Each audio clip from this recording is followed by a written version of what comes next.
Ya estamos con Pablo Abdala, presidente del INAU, y bueno, tal cual estaremos hablando sobre las cifras que se dieron a conocer vinculados con el aumento de violencia hacia niños y adolescentes y varios temas también de actualidad. Gracias por acompañarnos. Muchas gracias por invitarme, es un gusto. Un placer. Bueno, estas cifras obviamente que nos preocupan, que nos hacen ocuparnos, que requieren también que nos involucremos todos los integrantes de la sociedad, porque lo hablábamos un minuto antes de estar al aire, el tema de la violencia a niños y adolescentes es intrafamiliar y es muy difícil a veces de poder detectar y modificar, ¿no? Sí, sin ninguna duda, es así. El martes pasado, hace hoy una semana, el 25 de abril, que es el Día Mundial de Lucha contra el Maltrato Infantil, como es habitual, CIPIAP presentó las cifras. Las cifras registran un incremento de los casos abordados en el año 2022, corresponden al año 2022 precisamente. Creo que corroboran que estamos frente a un problema real, que tiende además a incrementarse, y que claramente la apertura de esas cifras, la desagregación de esas cifras, permite conocer algunos aspectos como este. Es un fenómeno fundamentalmente que acontece en el ámbito privado, en el 92% de los casos, de los 7.473 casos detectados, que dicho sea de paso, de los detectados obviamente, o de los casos reales, es la parte que se detecta, es una parte, hay una cifra oculta mucho mayor, pero el 92% corresponde a situaciones de violencia que se generaron, cuyo origen fue el ámbito del hogar, el ámbito familiar, el entorno de ese niño agredido. Y esto se vincula con otro dato que creo que tiende a hacer más complejas las cosas y en algún sentido a incorporar una cierta dosis de alarma adicional. No hay que crear alarma, pero la alarma capaz que ya está creada, y es que las víctimas fundamentalmente son niños chicos, o sea, más de la mitad de estos casos corresponden a niños que están en la franja de 0 a 12, o sea que están en la primera infancia o en la infancia. Los que no tienen tampoco las herramientas para poder, contar lo que le está pasando, ¿no? Exactamente. Hay que pedir ayuda. Pedir ayuda y además aún detectar o ser conscientes o por lo menos intuir que realmente están siendo víctimas de violencia, porque como nacen inmersos muchas veces en esa violencia, la terminan, como se dice, naturalizando, y es verdad. Todo esto describe un panorama muy desafiante, como tú decías muy bien, donde claramente creo que tenemos que generar sensibilidad, tenemos que instalar el tema en nuestra sociedad, que instalado yo creo que está. Yo con relación a esto siempre transmito mensajes, si se quiere, que pueden resultar ambivalentes, ¿no? Por un lado preocupantes, con relación a un tema que crece, que se agrava, no solo en el Uruguay, es un fenómeno que corresponde al tiempo que estamos viviendo, que yo creo que es de la sociedad moderna, que cada vez es más violenta y buena parte de esa violencia se canaliza a través de los niños, o tiene por destino niños y adolescentes. Pero sin embargo también anoto avances positivos en la respuesta, en la sensibilización, en la instalación del tema en la agenda no solo del gobierno, no solo del sistema, sino también de la sociedad. Y para eso es fundamental esto, que del tema se hable, que todos asumamos el problema como un problema de todos, aunque no lo estemos sufriendo en carne propia, aunque no tengamos un caso relativamente cercano. Estas cosas terminan condicionando la sociedad en la que todos vivimos, y hoy no nos toca directamente a nosotros, pero mañana sí puede tocarnos más de cerca. Y en ese sentido, bueno, la gente se dirá, ¿y cómo puedo yo colaborar? Y muchas veces haciendo llegar información a través de la línea azul o a través de las distintas vías de comunicación de que una determinada situación que tiene apariencia de violencia contra un niño en determinado lugar se está desarrollando, y ahí el sistema obviamente interviene y actúa con todas las garantías del caso, ¿no? Se vuelve un tema complejo por varios aspectos, ¿no? Porque muchos de los niños que, como bien decías, naturalizan, entre comillas, la violencia, el día de mañana pueden ejercerla también porque es el ámbito que conocen. Pero ¿cómo se trabaja para justamente combatir toda esta situación? Imagino que interinstitucionalmente es una de las herramientas, sobre todo pensando en la educación, pero ¿qué tan fácil es insertar esos momentos, esos ambientes en donde un niño que quizás sufre violencia lo pueda trasladar, transmitir? ¿Qué tan sencillo es eso con respecto también a todos los temas de educación que hay hoy en día, ¿no? Bueno, por supuesto que la violencia se reproduce, no hay ninguna duda. Y en ese sentido, quien la padece hoy, mañana puede ejercerla, porque eso es parte o consecuencia, o puede llegar a serlo, de la propia naturalización que él experimentó. Sí. En cuanto a qué se hace o qué podemos hacer y qué otras cosas, además de las que ya hacemos, deberíamos agregar. El otro día, el martes 25, además de presentar las cifras como lo hacemos habitualmente, presentamos también, que lo aprobó la interinstitucionalidad, el Plan de Acción 2023-2025. Yo recién hablaba de los avances o de los aspectos positivos en un contexto de un tema que nos preocupa y que es complejo y negativo. Creo que, a diferencia de lo que nos pasaba hace 10 o 15 años o 20, Por lo pronto, hoy el tema es un tema que está instalado, decíamos recién, que además se registra. Ahora el CIPIAP lo que ha logrado hacer es intervenir más, detectar más, porque se detecta más que antes, y al mismo tiempo registrar mejor. Antes ni siquiera registros había. Hoy por lo menos el problema ya lo estamos mensurando, lo estamos conociendo más, estamos conociendo sus distintas aristas. Desde luego que hay que sensibilizar, hay que capacitar, y en eso se avanza y se avanza mucho. INAU capacita, pero capacita la interinstitucionalidad. La capacitación no debe recaer solo sobre los educadores del INAU. Es muy importante que el personal de la salud, que los docentes de la educación formal también se capaciten en cuanto a la detección temprana de la violencia. Porque la violencia, estos 7.473 casos, pero pasó con los del año pasado y los del anterior, si bien muchos ingresan a través de las denuncias anónimas de Línea Azul, sin embargo lo que ingresa por esa vía no es la mayor parte de los casos.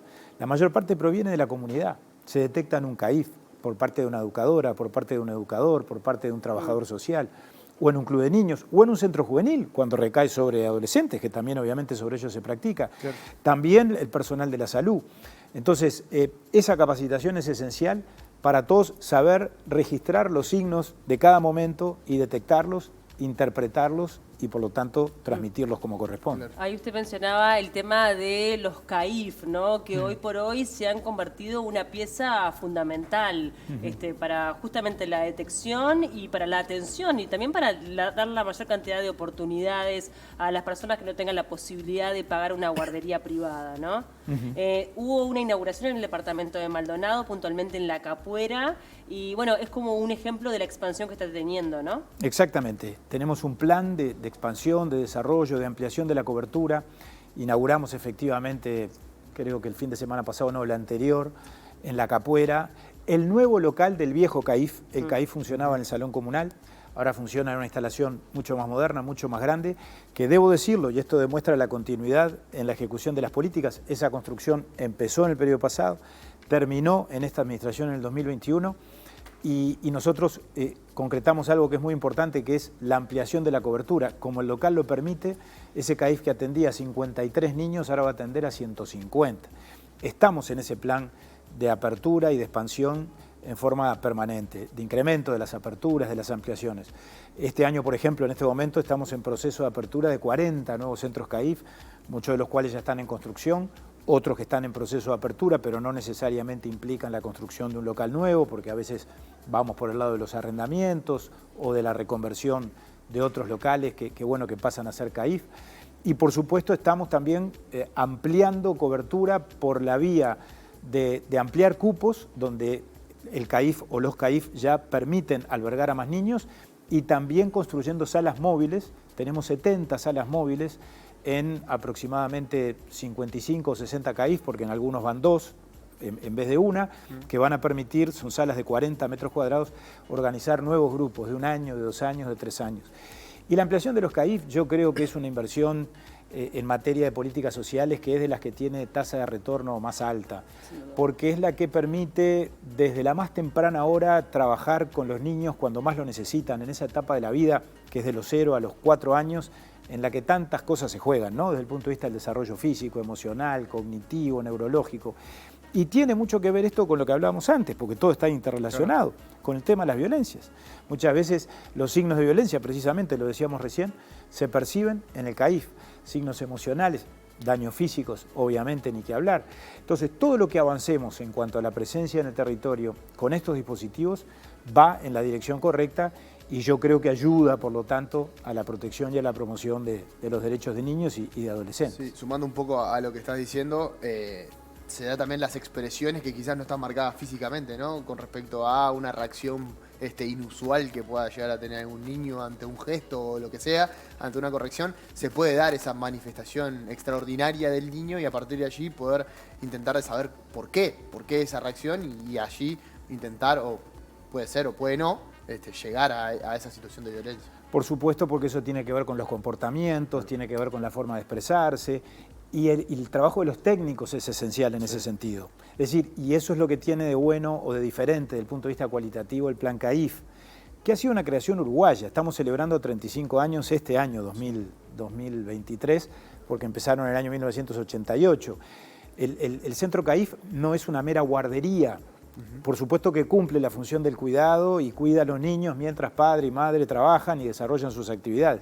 Pero es mucho más que eso, porque entre otras cosas hay una respuesta de carácter técnico. Es un proyecto socioeducativo que implica la actuación de trabajadores sociales, de psicólogos, que precisamente son los que están preparados mejor que nadie para detectar esos comportamientos o para saber interpretarlos.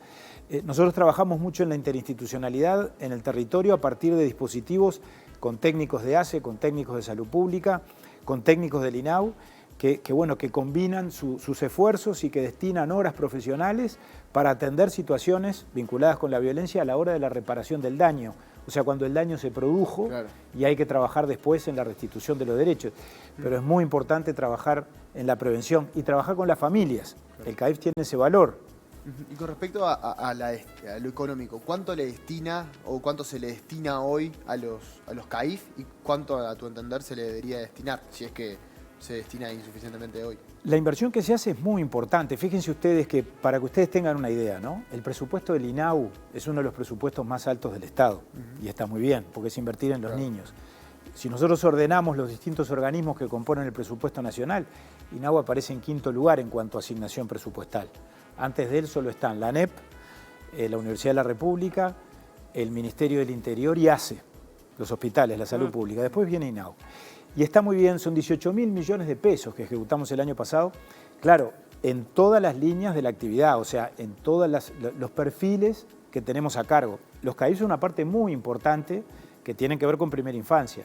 INAU también atiende las situaciones de amparo, de desprotección de los niños que están institucionalizados en las distintas franjas, ¿no? Primera infancia, infancia, adolescencia. Ahora, yendo a los CAIF, de los 18.000 millones de pesos, para que se tenga una idea y para que los oyentes, que son los que pagan los impuestos, sepan, los televidentes, cuál es el destino de esos recursos, la mitad, prácticamente exactamente la mitad, 9.000 millones de pesos, se destinan a financiar los convenios con la sociedad civil. ¿Cuáles son esos convenios? Bueno, los 500 CAIF, por ejemplo, que todos funcionan por convenio con organizaciones sociales. Son recursos del Estado, INAU, por supuesto, supervisa, cogestiona o acompaña la gestión, supervisa, controla, interviene, pero la gestión es de una organización social que firma un convenio con nosotros. Otro tanto pasa con los clubes de niños, con los centros juveniles. Hay una inversión, por lo menos en términos relativos y en lo que respecta a la inversión en políticas de infancia y de adolescencia, mucho mayor en el caso de la primera infancia que en el caso de las otras franjas. Y esto es bueno y malo a la vez. Es bueno porque está bien que se invierta mucho en primera infancia. Tenemos que hacer un esfuerzo para mejorar la respuesta en adolescencia, que es otra etapa compleja de la vida. Hemos venido dando pasos. En esta administración, por ejemplo, estamos concretando la apertura de 25 nuevos centros juveniles. Es muy importante, pero hay que hacer más. Ahí hay otras complejidades, porque si hablamos de adolescencia tenemos que hablar también de la violencia, pero tenemos que hablar de problemas como los temas de la salud mental o los temas de las adicciones, que ustedes saben que bueno, que el presidente de la República ha planteado que este año va a ser prioritario desde el punto de vista de la inversión pública. Yo tengo una reunión el próximo jueves en el Ministerio de Economía para empezar a trabajar en la definición de la propuesta presupuestal de la rendición de cuentas y ese tema va a estar e INAU va a ser protagonista porque obviamente todo lo que concierne a la adolescencia es competencia nuestra, no exclusivamente, pero nosotros intervenimos. De manera que bueno, el esfuerzo que se hace es muy grande por parte de la sociedad. Muchas veces se dice, nuestra sociedad invierte o gasta más en los viejos que en los niños. Bueno, lo que pasa es que esto tiene que ver con el debate de la reforma de la seguridad social. No quiero decir que somos una sociedad de viejos, pero está claro que la población se nos ha envejecido y que tenemos que pagar las jubilaciones. Por eso el gasto es muy grande, porque pagamos mucho en jubilaciones. Cuando hablamos de reformar la seguridad social, es entre otras cosas porque tenemos la oportunidad por esa vía de liberar recursos y hacer un esfuerzo presupuestal mayor en las primeras franjas. Usted que hablaba recién del tema de los adolescentes, bueno, lamentablemente estuvo también entre las noticias la situación del Centro Carpey en el departamento de Maldonado. Allí, bueno, adolescentes institucionalizados por problemas de salud mental sufrieron diferentes tipos de abusos, ¿no? Vulneración de los derechos humanos, abusos sexuales, golpizas. Primero, atender esta situación, me imagino que debe haber sido prioritario para el INAU en su momento, y después también aparecen las críticas por parte, por ejemplo, de la directora del Frente Amplio, en donde considera que el INAU no tuvo la celeridad necesaria para el traslado de estos jóvenes, después que fueron detectadas estas problemáticas. Claro, es un tema muy complejo. Yo fui, la semana pasada, fuimos a la Comisión de Derechos Humanos del Senado, dimos todas las explicaciones, creo que fueron satisfactorias las razones que expusimos. Es un tema que ha sido complejo porque no ha sido lineal. La mayor parte de las denuncias, para que se pueda entender bien qué es lo que pasó en Carpey o qué es lo que pasaba en Carpey, no llegaron a ninguna conclusión en cuanto a confirmar que efectivamente se habían cometido abusos de los derechos humanos. Sin perjuicio de lo cual, después de un análisis que hizo la división jurídica del INAU, llegamos nosotros a la constatación de que se habían dado una serie de incumplimientos y que por lo tanto se configuraba la causal de rescisión y rescindimos. Porque en esto, obviamente, en materia de salud mental hay que ser particularmente exigente. Claro. ¿Por qué rescindimos? Porque la jurídica detectó que se habían producido apartamientos del contrato en cuanto a la conformación de los recursos humanos, no se había cumplido cabalmente por parte de la empresa, primera razón. Segunda razón, que en realidad fue anterior, sería la primera, o debería mencionarla en primer lugar, es una razón histórica, un pecado original que viene, y no es por sacarme el sayo, de la administración anterior, que fue la que hizo el contrato con Carpey, porque se habilitó algo que no era recomendable y que de hecho no fue positivo cómo funcionó, que fue la coexistencia de dos proyectos en un mismo dispositivo, uno para la atención de los episodios agudos de salud mental y otro para la atención de lo que históricamente conocíamos como medio camino. Y eso no estaba previsto en los pliegos y además no es aconsejable desde el punto de vista técnico. Eso la jurídica también entendió que fue un apartamiento que después generó consecuencias complejas. Y en cuanto a las denuncias, más allá de la confirmación o no de que efectivamente se produjesen situaciones de abuso, hubo más denuncias que hechos verdaderamente comprobados. Estoy siendo absolutamente objetivo, ¿eh? Sí. Para mí, a mí no me duelen prendas porque ya votamos la rescisión, además. Sin embargo, lo que la jurídica entendió es que, y eso puede ser opinable, la actitud de la empresa frente a las denuncias no fue la actitud que hubiera correspondido al principio de buena fe entre los contratantes, que debió haber prevalecido por encima de todo. ¿Qué quiero decir con esto? Todo ese proceso fue un proceso difícil, que ante las denuncias nosotros intervinimos, reforzamos la supervisión, reforzamos el monitoreo, de manera que controlamos la situación. Con esto lo que quiero transmitir es que Carpey no se había convertido en un centro de violación sistemática de los derechos humanos, porque eso hubiera sido sin duda muy grave. Pero a pesar de eso, se deterioraron los vínculos de la relación contractual y entendimos que lo mejor era poner fin al contrato. ¿De cuántos adolescentes estamos hablando? Y sobre todo, ¿qué pasó con ellos? ¿Que salieron de Carpey y dónde están? Exacto. Ahí estamos hablando, como yo decía, teníamos dos sectores, el de agudos y el de medio camino, para que ustedes vean cómo ya veníamos tomando medidas preventivas hace más de un año que no se estaban produciendo derivaciones, o sea, nuevos adolescentes al área de agudos. En el área de agudos estábamos en 0. En el área medio camino, con toda esa supervisión y ese monitoreo adicional, estábamos en unos 20 adolescentes en este momento, que bueno, que estaban debidamente garantidos sus derechos, quiero ser en ese sentido muy enfático, y fueron redistribuidos. Algunos de ellos ya estaban en vías de egreso, por lo tanto de los 20, no me acuerdo si 4 o 5 volvieron, o 3 o 4 volvieron con sus familias ya de alta. 2 o 3 volvieron también al ámbito familiar, pero con acompañamiento del INAU, y los restantes, 12 o 13 restantes, fueron reubicados en distintos centros de salud mental de Montevideo, la mayor parte de esos centros, y algunos fueron a un centro que tenemos convenio en San José, y todos están en excelente estado. Hubo todo un proceso muy garantista. Ahí fue la diferencia que tuvimos con la directora del Frente Amplio. Sí, bueno, que ella consideró que se demoró más de lo necesario. Claro, que en realidad esa diferencia la tuvimos al final. Este es un proceso de 3 años donde tuvimos una coincidencia plena en el directorio, objetiva, nunca hubo una votación dividida, salvo ahora en este desenlace donde la directora Argencio propuso trasladarlos en un plazo de 7 días. No lo hicimos porque nuestros técnicos nos dijeron que eso hubiera sido muy inconveniente, porque estamos hablando de, digamos, de la reubicación de adolescentes que tienen una condición muy particular y que aunque no la tuvieran, por tratarse de niños o adolescentes, si uno de la noche a la mañana les dice mañana te vas y ellos no saben a dónde ni por qué, eso puede generar o pudo haber generado situaciones de descompensación o de desequilibrio. Por eso se hizo un proceso muy gradual, muy garantista, donde se realizó primero un diagnóstico, después se estudió la situación y los antecedentes de cada uno, y se preparó ese traslado para hacerlo en simultáneo, porque eso fue otra cosa que se nos recomendó. No hubiera sido aconsejable que lo fuéramos trasladando de a uno. Entonces se planificó el día del traslado, que fue el viernes de la otra semana, de la semana anterior, fue absolutamente exitoso. Y también debo reconocer, porque en esto no hay que plantear las cosas en blanco y negro, tuvimos mucha colaboración de la empresa en el sentido de facilitar todo lo que había que facilitar. Antes de despedirlo, no puedo dejar de preguntarle por la situación de Gustavo Penades. Usted lo ha respaldado públicamente. Bueno, ¿sigue la misma postura? Bueno, quiero hacer algunas precisiones. Yo no respaldé a nadie públicamente. Yo no di un vaticinio en ningún momento ni de culpabilidad ni de inocencia. Hice una referencia el primer día cuando el tema tomó estado público, pero desde ese día lo que vengo diciendo y lo que sostengo y ahora es lo único que manifiesto es que estamos frente a un proceso judicial que se ha iniciado, que en aquel momento todavía no se había iniciado, y que creo que todos tenemos que augurar a que la justicia trabaje con la serenidad del caso como lo está haciendo y contribuir en ese sentido. Yo me he llamado a silencio, no he hecho más comentarios que los que en su momento hice, entre otras cosas porque además nosotros somos auxiliares de la justicia. En cualquier momento, teóricamente, no ha ocurrido y no tendría por qué ocurrir, podría pedirse nuestra colaboración, nuestra participación.